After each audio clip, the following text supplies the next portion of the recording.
Finally तो दिवस आला, शिफ्टिंगचा दिवस. घर आधी पाहिलं होतं, सगळं ठरलं होतं, पण तरीही आज मनात खूप वेगळंच चालू होतं. नवीन घर, नवीन जागा आणि एक नवीन सुरुवात. सकाळपासून धावपळ चालू होती.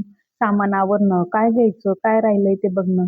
घर बदलताना कळतं, की आपण किती गोष्टी जमा करून ठेवल्या आहेत. मनात एक्साइटमेंट होतं, पण थोडंसं दडपणही होतं, कारण नवीन ठिकाणी ॲडजस्ट व्हायला वेळ लागतो ना. खूप आठवणी तिथेच राहणार होत्या, पण आयुष्य म्हणजे पुढे जाणं, थांबणं नाही. मग स्वतःला समजावलं, घर भिंतींनी नाही बनत, आपल्या माणसांनी बनतं. आता पुढे काय होईल माहित नाही, पण या नवीन सुरुवातीसाठी मी रेडी आहे. थोडी भीती आहे, पण त्यापेक्षा जास्त एक्साइटमेंट आहे.